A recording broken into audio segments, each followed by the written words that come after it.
La lección de esta semana es mostrar las funciones diferentes de los sacerdotes y de los levitas y enseñarnos que a través de la ofrenda de purificación se podía ver de forma clara la gracia maravillosa de Cristo. Empezaremos diciendo que después de la rebelión de Coré, y Coré era un levita que quiso ser sacerdote, después de la rebelión de Coré era necesario que Dios definiese bien las funciones. Los sacerdotes ministraban para Dios y los levitas ayudaban a los sacerdotes. Ellos necesitaban respetar la función de los sacerdotes. Y este era un asunto de disciplina, porque en ningún momento Dios se dio el trabajo de explicar por qué había escogido a Aarón y a su familia para que fuesen los sacerdotes. Pero de todo esto se desprende algo. Nadie es sacerdote porque reivindica serlo. Lo es o no lo es porque Dios lo determina. Y hoy lo hace a través de su iglesia organizada. Otra idea que está bien clara en el Antiguo Testamento es que más allá de la función específica, todos los miembros del pueblo de Dios son sacerdotes en el sentido de que todos fueron separados para una obra sagrada. Eso está claro en Éxodo 19, 5 y 6. Dice, ahora pues, si diereis oído a mi voz y guardareis mi pacto, vosotros seréis mi especial tesoro sobre todos los pueblos, porque mía es toda la tierra, y vosotros me seréis un reino de sacerdotes y gente santa. Estas son las palabras que dirás a los hijos de Israel. Esta orden se repite para el pueblo cristiano en las palabras de Pedro cuando dijo, mas vosotros sois linaje escogido, real sacerdocio, nación santa, pueblo adquirido por Dios, para que anunciéis las virtudes de aquel que os llamó de las tinieblas a su luz admirable. Eso está en 1 Pedro 2:9. Pero vayamos a la lección. Por causa de lo sucedido con Coré, Datán y Abirán, los israelitas estaban aterrorizados solo con el hecho de tener el tabernáculo entre ellos. Mira qué ironía. Ellos deberían sentirse un pueblo privilegiado, porque eran la única nación en la que la presencia de Dios estaba, tanto en el santuario cuanto en la nube.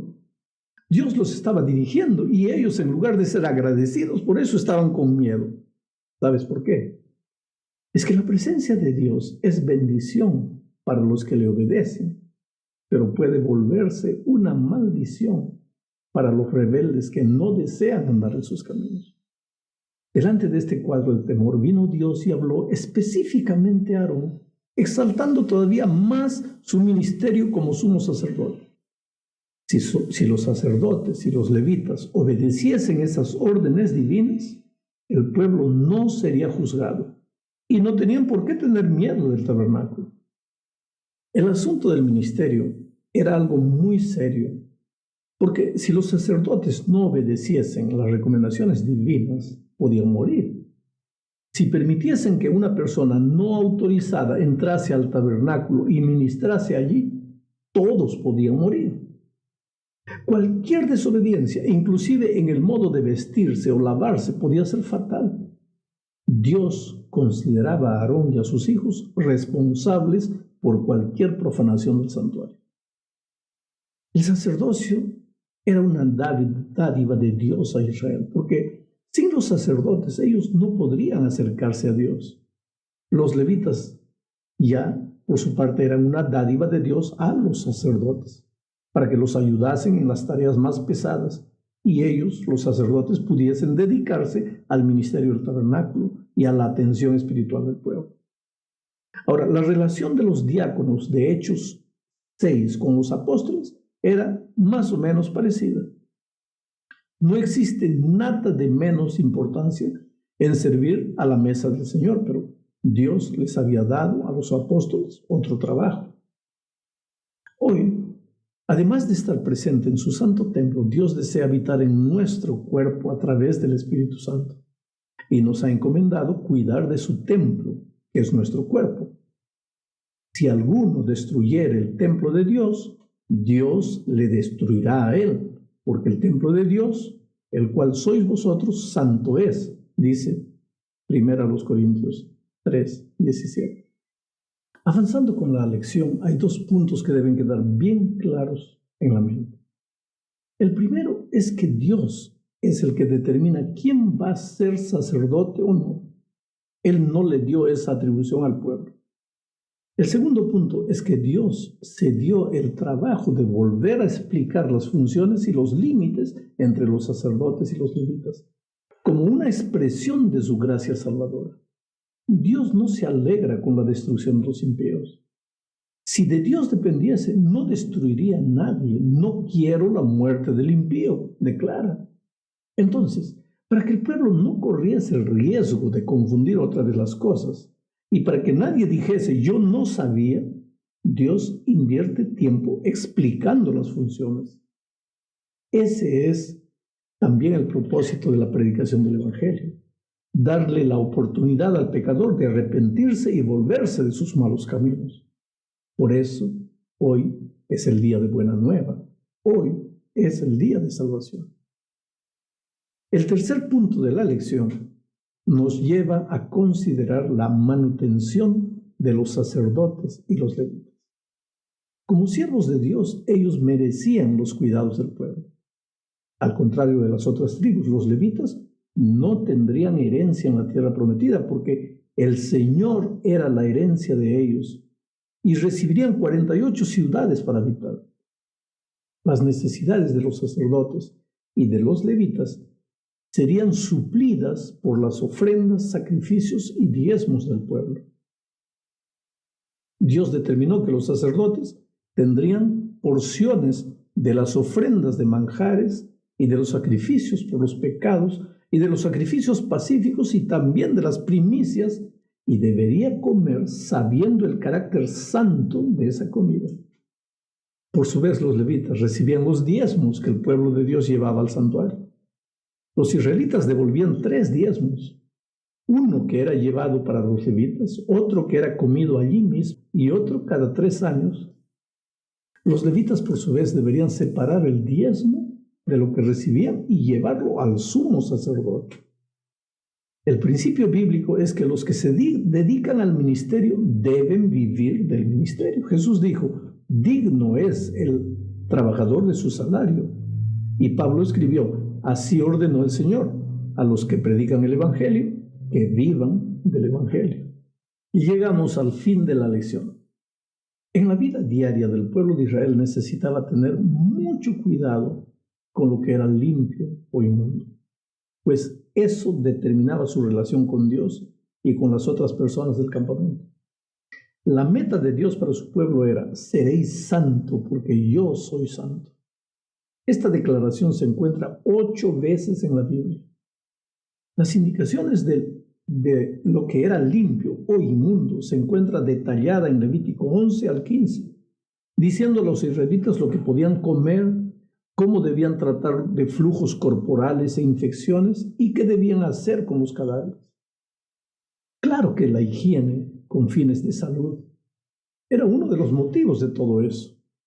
Pero también había un propósito espiritual, enseñar a los israelitas la diferencia entre la santidad y el pecado y animarlos a seguir el camino de la santidad. Ahora, en vista de todo esto, había un ritual de limpieza. Este ritual tiene algunos aspectos singulares. La descripción completa está en los versículos 1 al 10 del capítulo 19 de Números. El animal escogido no era macho. Era inmolado fuera del campamento, lejos del tabernáculo y del altar, por un laico y no por un sacerdote. La sangre no era recogida y derramada delante del Señor, sino que era derramada junto con el cadáver del animal y las cenizas eran recogidas para ser mezcladas con agua y usadas para la ceremonia de la purificación. Vamos a revisar a grandes rasgos este ritual. Mira, la novilla escogida debía ser perfecta, roja, que todavía no hubiese llevado yugo para trabajar. El color rojo podría simbolizar el color rojo de la sangre, o podría referirse a la tierra roja de la cual Adán fue hecho. El nombre Adán viene del hebreo Adamá, que significa tierra roja. Bueno, Eleazar, hijo y sucesor de Aarón, conducía la novilla fuera del campamento y ahí un laico la inmolaba en la presencia del sacerdote. Enseguida el cuerpo era quemado y las cenizas, como ya dijimos, eran mezcladas con agua corriente. Antes de eso, Eleazar tomaba un poco de la sangre y la rociaba 7 veces en dirección del tabernáculo.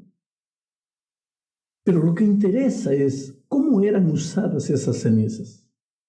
Las personas que se volvían ceremonialmente inmundas al tocar un cuerpo muerto o al entrar a un lugar donde había alguien muerto o al tocar en algo contaminado, debían esperar 3 días después de su contaminación y entonces salir del campamento con un hombre ceremonialmente limpio e ir hasta el lugar de las cenizas.